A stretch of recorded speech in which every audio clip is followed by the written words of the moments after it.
May we pray.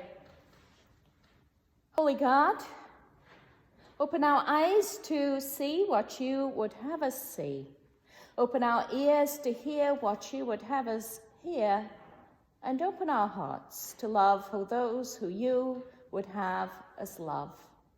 Amen. My name is Ruth.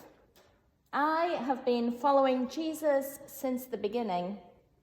We've walked all the way from Galilee these past weeks, and we've stopped in villages where he's healed the sick, welcomed strangers and outcasts. We've eaten together, laughed together, and prayed together. It's been a mission of wonders and hope. Then we came to Jerusalem for Passover, as I have done so many Passovers before. This is a joyous time. It's our favorite holiday. We are going to celebrate the liberation of our people from slavery in Egypt all those years ago. We will meet friends and family from all around. And so the first place we go is the temple, specifically the courts of the Gentiles. This is the outer area of the temple, where people from all around the world are permitted to come. This is the place where rabbis teach their students and engage in heated debates. Jesus loves this place. He's been coming here since he was a child. He loves to teach and argue with the other rabbis. He calls it my Father's house. He is always happiest when he is here. And now at the feast of the Passover, there are many vendors selling spotless animals for sacrifice. This is our way of giving thanks and praise. Sacrificing is like sharing a meal with our one God. The pilgrims need the vendors, and so we're happy to see them. Many Jews are seeking out the perfect Passover lamb. And of course, there are the money changers. The temple does not deal in the currency of the empire, but in Tyrian shekels. The pilgrims need to change their money for the holiday sacrifice. Coming to this place is an important, necessary part of our trip to Jerusalem. Ever since my childhood, I felt excited for making our offerings. It's always made me feel closer to God. Right now, the other disciples and I are focused on the sights and sounds, the smells, even the flavors of this place. There's bleating lambs, mooing oxen, the soft cooing of the doves, and the chatter of people around. I always anticipate that wonderful meal of meat. It's such a welcome change from the bony fish that we usually eat. Everything is so rich and festive. I turn with a smile on my face to glance at Jesus, and I am shocked. His face is set like stone, not a hint of a smile. He is not looking at the same things that we are looking at. His gaze is set on the horizon, surveying what is happening around the Temple Mount. He looks up, maybe searching for the high priests looking down from the upper levels of the temple. I know he has his issues with them and their collaboration with Rome. And then he looks a little furtively around over each shoulder, as though he has the feeling we are being followed. I shouldn't be surprised. He's been this way ever since we turned our steps towards Jerusalem. As we descended into the city, some of our folks said that they think they saw him stop and weep, looking over Jerusalem.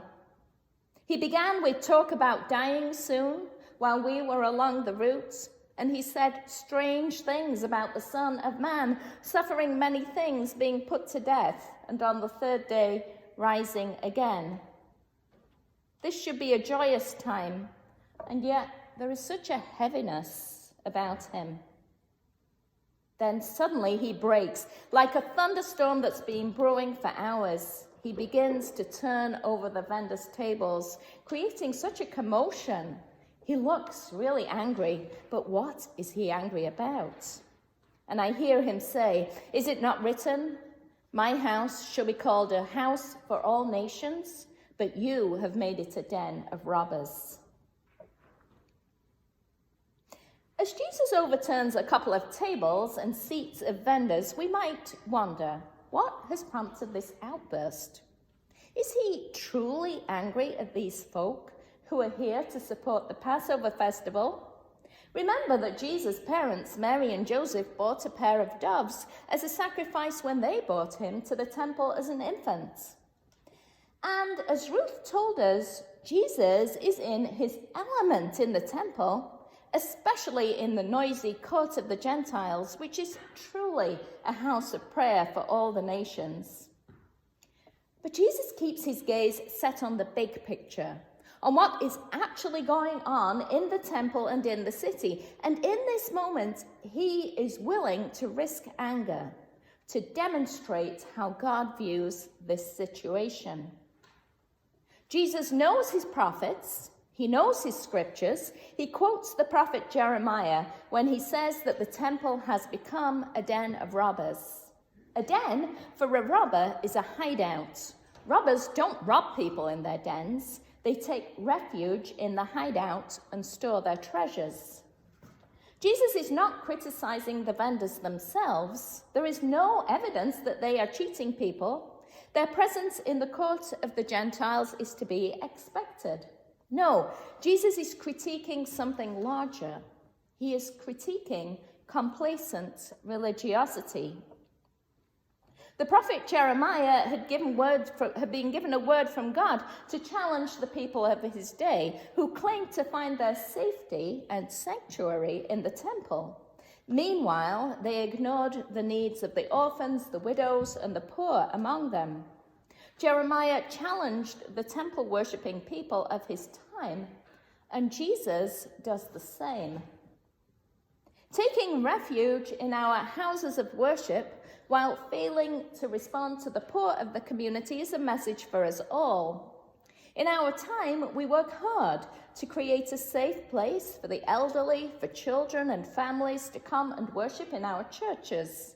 Many churches provide Christian education programs, youth groups, and Bible studies. We want our people to feel safe and welcomed. And yet, there is a fine line between being a place of safety and welcome for all people and a comfortable club for like-minded people. Here at Wollaston Congregational Church, are we being challenged to look at the big picture? Are we being challenged to ask, is our church a safe place for people to ask difficult questions of one another? Is it a launching pad from which we can challenge the injustices of our culture? Or is it simply a place for us to hide out and take refuge from the wider world? And in worship, are our hymns, prayers, and rituals simply memories of good times past? Are they declarations of God's radically inclusive mercy and grace? Do they speak to our guests from our community who come here to join us? Or are they only meaningful to those of us who've been around here for a while? Can we claim, like the Refuge Church in Denver, Colorado, that in our church everyone is safe, but no one is comfortable? Now, perhaps you know about Father Bill's Place in Quincy. This is a shelter for those in need that was founded by community leaders and churches in the 1980s. The founders had thought that the problem of homelessness would quickly be solved and expected that the shelter would be temporary. But today, Father Bill's sleeps 130 people in need of a place to stay each night. They provide individuals, families, and veterans with food, counseling, and shelter until they can find a place to live. Father Bill's is located in the former RMV building behind the police station, but this building is tabled for demolition in order to make room for a new public safety headquarters. So Father Bill's administration has proposed a new model, a housing resource center. They say that this would help at-risk residents avoid homelessness while building new affordable housing and continuing to offer emergency beds. Well, this all sounds great, right? But let's ask what's going on in the big picture. What might happen between the demolition of the old site and the construction of the new one? Will the political powers that be allow Father Bills to implement the new plan without spending all their energy on permitting and petitioning? Or is the demolition a convenient way of getting rid of an unsightly problem? Where will our unhoused neighbours find shelter in the interim, and will the Housing Resource Centre actually come to fruition? As these questions are being worked out, Father Bills needs the support of the faith communities. In fact, Quincy clergy of all faiths and denominations have been asked to speak for Father Bills' place.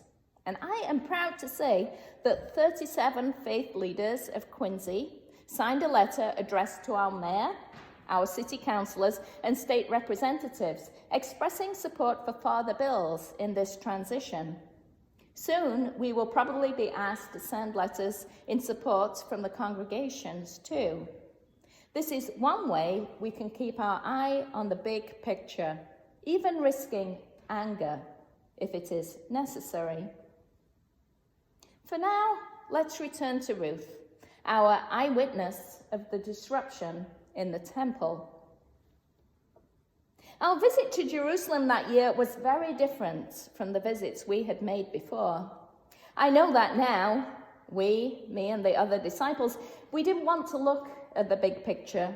We wanted to continue along the same path, celebrating the high days and holidays with Jesus. Of course, we liked his talk of healing for the sick, food for the hungry, clothing and shelter for the poor.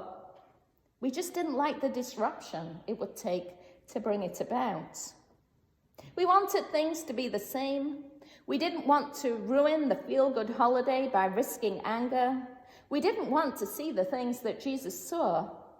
But now, I know what Jesus saw. He saw the Roman soldiers patrolling and circling the Temple Mount. He saw gangs of insurgents huddling in the court of the Gentiles, passing their messages from one to another. And maybe, as he glanced over his shoulder, he saw some of Caiaphas' spies, people who would follow him at a distance all week long. He knew his disruption would cause trouble, but he couldn't contain himself any longer. His love for God and his passion for God's people spilled over. Once Jesus had simmered down, we turned away from the temple courts to retreat back outside the city walls.